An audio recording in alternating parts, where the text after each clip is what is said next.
একটা সময় ফুটবলের দেশ বলা হতো ভারতকে। এক সময় এশিয়ার দাপুটে দল ছিল এই ভারত।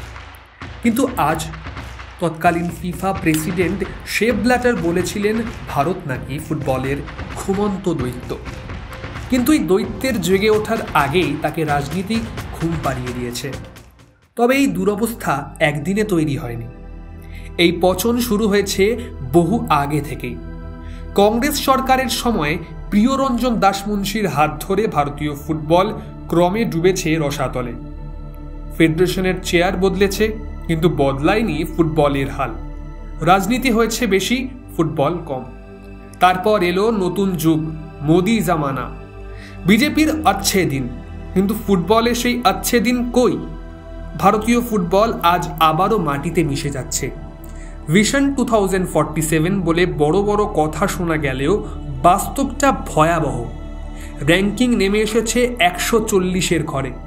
আর এই শুরু হওয়া ভাঙনের দায়িত্বে আছেন দেশের বর্তমান ফুটবল সভাপতি কল্যাণ চৌবে, যিনি বিজেপি সরকারের আশীর্বাদ পুষ্ট ফুটবল প্রশাসক।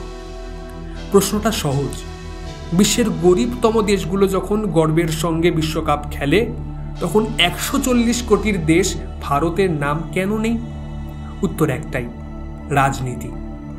কংগ্রেসের আমলেও ফুটবলের কফিনে পেরেক পোতা হয়েছিল, আর বিজেপির আমলেও সেই কফিন মাটির তলায় গেঁথে দেওয়া হচ্ছে। নরেন্দ্র মোদী সরকার বড় বড় স্টেডিয়াম বানাচ্ছে, কোটি কোটি টাকার বিজ্ঞাপন দিচ্ছে, কিন্তু মাঠে গোল দিতে পারছে না টিম ইন্ডিয়া। ক্রীড়ানীতি আসলে সেটাই একটা ফাঁপা বেলুন, যতটা আওয়াজ ভেতরে ততটাই ফাঁকা।